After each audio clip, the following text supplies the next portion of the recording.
Mesdames, Mesdemoiselles, Messieurs, bonjour. Nous sommes le jeudi 22 décembre 2016 et Wall Street a clôturé en baisse en raison du Dow Jones qui parvient difficilement à dépasser son record à 20 000 points. L'indice a chuté à 0,16%, le S&P 500 de 0,25% et le Nasdaq de 0,23%. A noter Foot Locker qui a également chuté de 0,70%, clôturant à 75,08 $ l'action.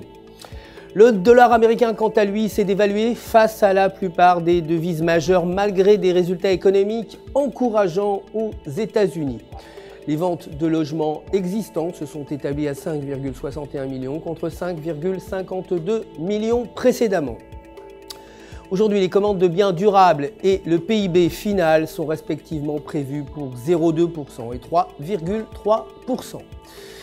Concernant les matières premières, l'or a chuté à 0,09%, clôturant à 1 131 $. En revanche, le pétrole brut a progressé de 0,61%, terminant à 52,55 $ le baril. Du côté des matières premières, l'euro s'est apprécié de 0,39% face au dollar, terminant à 1,0427 $ et techniquement sur le graphique du jour. La paire s'est repliée sous le support à 1,0523 $ avec un RSI inférieur à 50. Et si ces conditions se maintiennent, la paire pourrait chuter vers 1,0350 $. En revanche, si elle franchit le support, elle pourrait atteindre les alentours de 1,0600 $. Aujourd'hui, les ventes au détail italiennes sont prévues à 0,4% contre moins 0,6% précédemment.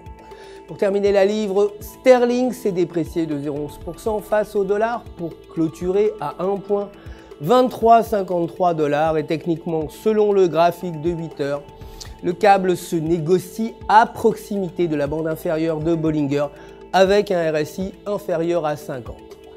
Un repli sous la bande inférieure pourrait entraîner le câble vers 1,2200 $, tandis que s'il franchit la bande médiane, il atteindrait la bande supérieure vers 1,2650 $.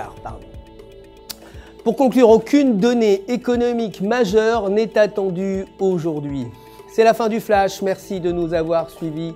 Je vous retrouve très vite pour la suite de l'actualité des marchés du FX. En attendant, restez évidemment avec nous sur www.ufx.com pour tous vos besoins de trading. Et vous le savez, un conseiller personnel est là pour répondre à toutes vos questions. Donc UFX se joint à moi pour vous souhaiter une excellente journée sur les marchés.